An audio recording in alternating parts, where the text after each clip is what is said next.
না কি করতেছেন এই রাত্রে? কি করতে আসছেন? এই মহিলাটাকে আপনার বাড়ি কোথায়? ক্রান্তিতে। এই রাত্রে জঙ্গলের পাশে কি করতেছেন? এই রাত্রের মধ্যে কি করতেছেন এখানে? এটা কি বসার জায়গা আপনাদের? চারপাশে কেমন একটা সৌজন্য সৌজন্য নজির।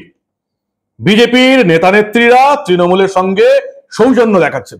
দেখলেন না দিল্লিতে কেমন দিলীপ ঘোষ মমতা বন্দ্যোপাধ্যায়ের প্রশংসা করলেন, বললেন কি ওনার নামে তো কোনো চুরি দুর্নীতির অভিযোগ নেই। মমতা বন্দ্যোপাধ্যায় সরকার আজকেও কলকাতা হাইকোর্টে দাগিরা যাতে চাকরির পরীক্ষায় বসতে পারে তার জন্য লড়াই করে যাচ্ছে, এরাও কাছে মামলায়। দিলীপ ঘোষ সৌজন্যের নজির দেখিয়ে গিয়েছিলেন জগন্নাথ মন্দিরে।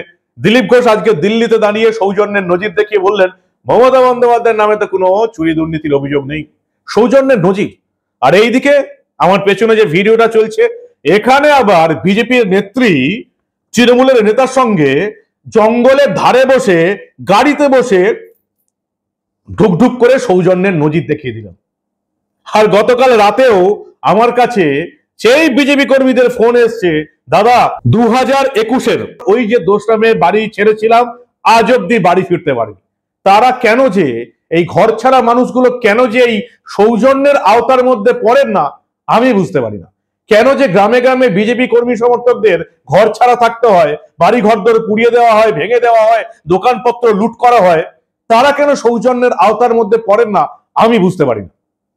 আমি আমার প্রতিবেদনে বরাবর বলে এসেছি যে এই রাজ্যে বিজেপির নেতা নেত্রীরা তৃণমূলের নেতা নেত্রীদের সঙ্গে সৌজন্য দেখানোর কোনো অধিকার তাদের নেই। এই বাংলায় সবাই সৌজন্য দেখাতে পারে, আপনি দেখাতে পারেন, আমি দেখাতে পারি, কিন্তু বিজেপির কোনো পদাধিকারী এই বাংলার বঙ্গ বিজেপির নেতাদের তাদের কর্মীদের যে অবস্থা হাল জেলায় জেলায় পাড়ায় পাড়ায়, তারা সৌজন্য দেখানোর অধিকার তাদের নেই। আর রাতের অন্ধকারে কিভাবে সৌজন্য দেখানো হলো সবটা দেখাবো আপনাদের। স্থানীয় বাসিন্দারা ভিডিও করেছে। এই প্রতিবেদন শেষ অবধি দেখুন। আমি মানব, দ্য নিউজ বাংলায় আপনাদের স্বাগত জানাচ্ছি। দিলীপ ঘোষ আজকে দিল্লিতে সৌজন্যতার নজির সৃষ্টি করলেন এবং বললেন মমতা বন্দ্যোপাধ্যায়ের বিরুদ্ধে তো কোনো চুরি ডাকাতির মামলা নেই। হ্যাটস অফ দিলীপ ঘোষ, কি অসাধারণ সৌজন্যের নজির তৈরি করে যাচ্ছেন বঙ্গ বিজেপির অন্দরমহলে। যাক, দিলীপ ঘোষের খবর করার জন্য এই প্রতিবেদন করিনি। সৌজন্যের আরো একটা নজির হলো কোথায় জানেন?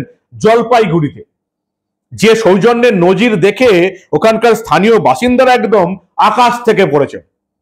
তারা ভেবেছিলেন যে একেবারে গাড়িতে তৃণমূলের কোন নেতা বেলাল্লাপনা করছেন, হাতে নাতে তাকে ধরবো। কাকে ধরতে গিয়েছিলেন স্থানীয় বাসিন্দারা? এলাকার দাপুটে তৃণমূল নেতা পঞ্চানন রায়কে ধরতে গিয়েছিলেন। ক্রান্তি পঞ্চায়েত সমিতির সভাপতি, জলপাইগুড়ির ঘটনা। ক্রান্তি পঞ্চায়েত সমিতির সভাপতি এলাকার দাপুটে তৃণমূল নেতা পঞ্চানন রায় একেবারে রাত্রে 11টা-12টার সময় জঙ্গলের ধারে গাড়ি দাঁড় করিয়ে মদের আসর বসিয়েছেন। সেখানে ছিলেন একজন মহিলা। স্থানীয় বাসিন্দারা ভিডিও করলো এবং ভিডিও করার পর যখন সেই মহিলার পরিচয় জানা গেল, তারা এই সৌজন্যতার নজির দেখতে পেল। কারণ এই জলপাইগুড়িতে ক্রান্তি পঞ্চায়েত সমিতির সভাপতি এলাকার দাপুটে তৃণমূলের নেতা পঞ্চানন রায়ের সঙ্গে ওই গাড়িতে বসে আর ঢুকুঢুকু করে আসরে বসিয়েছেন কে? তিনি আবার বিজেপি মহিলা মোর্চার জেলা সভানেত্রী দীপা বণিক। বলেছিলাম না সৌজন্যতার নজির। রাজনৈতিক দল করেন বলে কি তারা সৌজন্যতা দেখাবেন না? কে কোথায় বাড়ি ঘরদর ছেড়ে বাইরে আছে, কার দোকানপত্র ভেঙে দিয়েছে, লুট করে দিয়েছে, আগুন জ্বালিয়ে দিয়েছে, কে বাড়িতে ঢুকতে পারছে না, কার হাজব্যান্ডকে হত্যা করে দিয়েছে সন্দেশখালীর মতন জায়গায়, তাতে আমার কি এসে গেল? আমি নেত্রী ভাই, আমি নেতা, আমরা সৌজন্যতা দেখাবো। তো তৃণমূলের দাপুটে নেতা পঞ্চানন রায়ের সঙ্গে বসে জঙ্গলের ধারে রাত্রে 11টা-12টা নাগাদ গাড়ি দাঁড় করিয়ে ঢুকুঢুকু সৌজন্যতার নজির তৈরি করলেন বিজেপির মহিলা মোর্চার জেলা সভানেত্রী দীপা বণিক। অসাধারণ সৌজন্যতার নজির। আমার মুখের কথা শুনে কি করবেন? স্থানীয় বাসিন্দারা কি ভিডিও করলো আগে সেটা দেখুন। কি করতেছেন এই রাত্রে? কি করতে আসছেন? এই মহিলাটাকে আপনার বাড়ি কোথায়? কি ক্রান্তিতে বাড়ি আমার।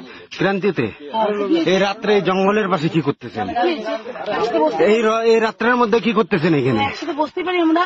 এটা কি বসার জায়গা আপনাদের? 100 বার এটা বসার জায়গা? ডাকেন, কাকে ফোন করবেন ডাকেন। ফোন করুন না, পঞ্চায়েত সভাপতি এখানে আছে। কি অসুবিধা আছে? আবার মাল খাচ্ছেন এখানে রাত্রে রাস্তার মধ্যে বসে? এত অসুবিধা কি আছে তোমাদের? হ্যাঁ না, কোথায়? তারা খাইতে পারে। ফোন করুন না, ফোন করুন। লোক ডাকবো, ওই ডাক্তার ফোন করতো, রঞ্জন কাকু ডাক দে। এই যে মাল খাচ্ছে এখানে মহিলা নিয়ে রাত্রের মধ্যে, আবার ছাড়তেছেন কেন? আরে এটা হতে পারে, না না, কেন হইতে পারে? কেন হইতে পারে এটা? এই যে ফটো হচ্ছে, ভিডিও হচ্ছে, সব লাইভ ভিডিও হচ্ছে এই রাত্রের অন্ধকারে। কোথায় আপনার বাড়ি? কোথায় কোথায় কোথায়? ক্রান্তি। সিসা আটকাচ্ছেন কেন? বলেন বলেন। আরে কি অসুবিধা? না না, বলেন বলেন। এই রাত্রের অন্ধকারে আসছেন বলেন, রাত 11টার সময় এখানে আপনারা বলেন বলেন বলেন বলেন বলেন বলেন। জঙ্গলের ধারে রাস্তায় গাড়ি দাঁড় করিয়ে মদের আসর বসালেন দুই ফুলের দুই নেতা নেত্রী। একদিকে ঘাস ফুল, একদিকে পদ্ম ফুল। চলল ঠোকাঠকি, চিয়ার্স, সৌজন্যতার নজির, একেবারে ঢুকো নজির। জলপাইগুড়ির ঘটনা। মোবাইল নিয়ে তারা চলে গেলেন, স্থানীয় বাসিন্দাদের সন্দেহ হলো গাড়ি দাঁড়িয়ে থাকতে দেখে। পাড়া গায়ে যা হয়, একটা গাড়ি আছে, কথাবার্তা শোনা যাচ্ছে, মেয়ের গলার আওয়াজ পাওয়া যাচ্ছে, সেটা দেখে সন্দেহ হয়। স্থানীয় বাসিন্দারা একেবারে মোবাইল নিয়ে ঘিরে ধরেন গাড়িটিকে এবং সেখানে পরিচয় জানতে চাওয়া হয়। ভিডিও ইতিমধ্যেই ভাইরাল হয়ে গেছে। পরে তারা জানতে পারেন তৃণমূলের নেতার সঙ্গে আছেন বিজেপির নেত্রী। অন্যদিকে বিজেপির নেত্রী কি বলছেন? দীপা বণিক বলছে তাকে ফাঁসানো হয়েছে। তৃণমূলের নেতাকে বলেছেন পঞ্চানন্দায় একই কথা বলেছেন, তাকে ফাঁসানো হয়েছে। ওই গ্রামগঞ্জের লোকগুলো যারা সন্দেহজনকভাবে কিছু একটা হতে দেখে ভিডিও করলো, তারা নাকি তৃণমূলের নেতা আর বিজেপির নেত্রীকে ফাঁসিয়েছেন। বাপরে বাপ! তৃণমূলের নেতা এবং বিজেপির নেত্রী বলছেন বেশ করেছি। ঠিকই তাই, মদ খাওয়াই যায়। যত মদ খাবেন তত রাজ্যের অর্থনীতি বাড়বে। মদের উপর নির্ভর করে আছে রাজ্যের অর্থনীতি। মদ খান, রাজ্যের অর্থনীতি বাড়ান। কিন্তু সমস্যা কি জানেন তো? আপনি আপনার বাড়িতে মদ খেতে পারেন, কোনো সমস্যা নেই। আপনি মদের লাইসেন্স পাওয়া বারে গিয়ে মদ খেতে পারেন, কোনো সমস্যা নেই। আপনি যে কোনো বন্ধু বান্ধবীর বাড়িতে যাত্রার সঙ্গে মদ খেতে পারেন, কোনো সমস্যা নেই। কিন্তু সমস্যা হচ্ছে, যেটা এই তৃণমূলের নেতা এবং বিজেপির নেত্রীর জানা উচিত ছিল, আমাদের পরিবহন দপ্তরের নিয়ম অনুযায়ী গাড়ির মধ্যে মদ খাওয়াটা বা গাড়ির মধ্যে কোনো কিছু বেলাল্লাপনা করাটা আবার আইনত নিষিদ্ধ। এটা তাদের জানা উচিত ছিল। এখন পুলিশ কি করে সেটাই দেখার। স্থানীয় বাসিন্দারা কমপ্লেন করেছে কিনা বা অভিযোগ করেছে কিনা আমার জানা নেই। আর অভিযোগ করলেও একদিকে দাপুটের তৃণমূলের নেতা, একদিকে আবার বিজেপির মহিলা মোর্চার সভানেত্রী, পুলিশের আবার স্বার্থ আছে নাকি যে কিছু করে? আমি জানি না পুলিশ আইন ভেঙেছে বলে এই নেতা নেত্রীর বিরুদ্ধে আদৌ কোনো স্টেপ নেবে কিনা। কিন্তু বাংলার বিজেপি নেতা নেত্রী, কর্মী সমর্থক এবং তৃণমূলের কর্মী সমর্থকদের দেখা উচিত কিভাবে একের পর বিজেপি এবং তৃণমূল নজির সৃষ্টি করছে, সৌজন্যতার নজির। 2026-এর ইলেকশনে আবার যদি মমতা বন্দ্যোপাধ্যায় এই রাজ্যে ক্ষমতায় আসে, তাহলে বিজেপির কর্মী সমর্থকদের সৌজন্যতার নজির দেখাবে তৃণমূলের কর্মী সমর্থকরা। তৈরি থাকুন। কি বলবেন আপনারা? বিজেপির কোন নেতা নেত্রীর নৈতিক অধিকার আছে তারা তৃণমূলের কোন নেতা নেত্রীর সঙ্গে এরকম ঢুকুঢুকু সৌজন্যতার নজির তৈরি করবে? আপনারা কি বলেন? আমি আর এই নিয়ে আমার কোনো মতামত দিচ্ছি না, পুরোটা আপনাদের উপর ছেড়ে দিলাম। বিজেপির কর্মী সমর্থকরা যারা দেখছেন তারা আপনাদের কমেন্ট জানান, তৃণমূলের যারা দেখছেন তারাও জানাবেন যে এই রকমের সৌজন্যতার নজির কি এই রাজ্যে দেখতে আপনারা অভ্যস্ত হবেন। কি করতেছেন এই রাত্রে? কি করতে আসছেন? এই মহিলাটাকে আপনার বাড়ি কোথায়? কি ক্রান্তিতে বাড়ি আমার। ক্রান্তিতে এই রাত্রে জঙ্গলের পাশে কি করতেছেন? এই রাত্রের মধ্যে কি করতেছেন এখানে? একসাথে বসতে পারি আমরা।